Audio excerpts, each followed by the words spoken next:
चक्रवर्ती सम्राट अशोक एक महानायक की कहानी।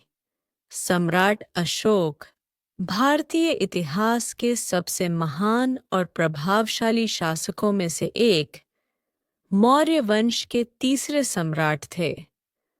उनकी कहानी सिर्फ शक्ति, विजय और साम्राज्य विस्तार की नहीं है, बल्कि यह अहिंसा, शांति और मानवता के आदर्शों की ओर उनकी अद्भुत यात्रा की भी है। अशोक का जीवन एक प्रेरणादायक गाथा है, जिसमें सत्ता, संघर्ष, बदलाव और महानता के कई अध्याय समाये हुए हैं। अशोक का जन्म 304 ईसा पूर्व में हुआ था।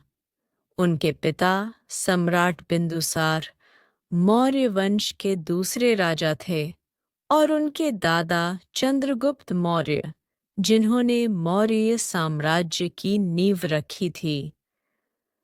अशोक बचपन से ही बेहद बुद्धिमान, साहसी और प्रतिभाशाली थे, लेकिन वह अपने भाइयों के बीच ज्यादा लोकप्रिय नहीं थे, क्योंकि उनकी मां सुभद्रांगी राजघराने की प्रमुख रानी नहीं थीं। अशोक ने बचपन में ही युद्ध कला, राजनीति और प्रशासन में अद्वितीय कौशल दिखाया। उनकी इन क्षमताओं को देखकर बिंदुसार ने उन्हें कम उम्र में ही तक्षशिला का गवर्नर नियुक्त किया।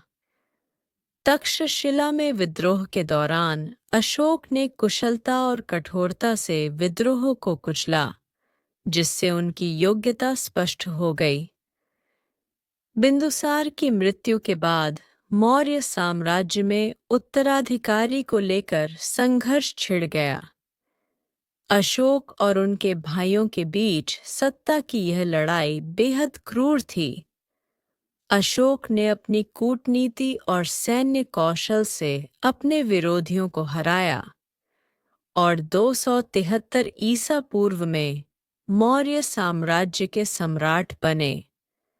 सम्राट बनने के बाद अशोक ने अपने साम्राज्य का विस्तार करना शुरू किया। उनके शासनकाल में मौर्य साम्राज्य अपनी चरम सीमा पर पहुंच गया, जो आज के भारत, पाकिस्तान, नेपाल, बांग्लादेश और अफगानिस्तान के बड़े हिस्से तक फैला था।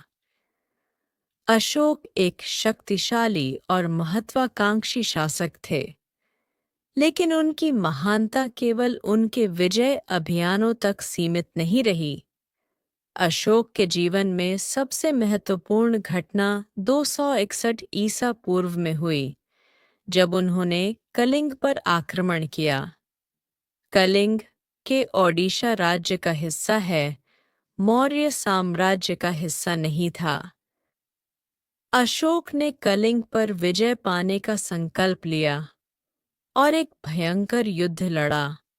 यह युद्ध इतिहास के सबसे रक्तरंजित युद्धों में से एक था। लाखों लोग मारे गए, हजारों घायल हुए और अनेकों को बंदी बना लिया गया। युद्ध में मिली जीत के बाद अशोक का सामना उस भयानक विनाश से हुआ, जिसे देखकर उनका हृदय विचलित हो गया। उन्होंने अपने सैनिकों द्वारा मारे गए निर्दोष लोगों, विधवाओं और अनाथ बच्चों के दुख को देखा। अशोक के भीतर गहरा पश्चाताप जागा। उन्होंने महसूस किया कि यह विजय न केवल मानवता के लिए विनाशकारी थी, बल्कि उनकी आत्मा के लिए भी बोझिल थी। कलिंग युद्ध के बाद अशोक ने युद्ध और हिंसा का त्याग करने का निर्णय लिया।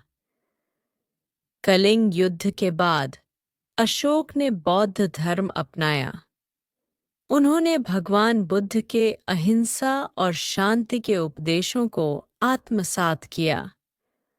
अशोक ने अपने शासन का नया आधार स्तंभ बनाया, जो न्याय, करुणा और सह अस्तित्व पर आधारित था। उन्होंने न केवल खुद को बदला, बल्कि अपने साम्राज्य को भी बदल दिया। अशोक ने अपने शासनकाल में अनेक सुधार किए। उन्होंने प्रजा के कल्याण के लिए काम किया, सड़कों का निर्माण करवाया, अस्पताल और विश्वविद्यालय बनवाए और मानव और पशुओं के लिए कल्याणकारी योजनाएं चलाईं। उन्होंने धार्मिक सहिष्णुता को बढ़ावा दिया और सभी धर्मों को समान मान्यता दी। अशोक का सबसे बड़ा योगदान उनके शिलालेख हैं। उन्होंने अपने विचारों और उपदेशों को जनता तक पहुंचाने के लिए पत्थरों और स्तंभों पर खुदवाया। ये शिलालेख आज भी उनके आदर्शों और शासन की महानता का प्रमाण हैं। अशोक ने अपने राजदूतों को बौद्ध धर्म का प्रचार करने के लिए श्रीलंका, मध्य एशिया, ग्रीस और मिस्र तक भेजा। अशोक ने लोगों से अहिंसा, करुणा और सच्चाई का पालन करने की अपील की। उन्होंने जानवरों की बलि और मांसाहार को हतोत्साहित किया। उनके शासनकाल में मौर्य साम्राज्य एक महान सांस्कृतिक और आध्यात्मिक केंद्र बन गया। अशोक का शासनकाल लगभग 37 वर्षों तक चला। उनके बाद मौर्य साम्राज्य धीरे धीरे कमजोर हो गया, लेकिन अशोक की विरासत अमर रही। उनका जीवन इस बात का उदाहरण है कि कैसे एक शक्तिशाली और क्रूर शासक अपने भीतर के बदलाव से दुनिया के लिए एक प्रेरणा बन सकता है।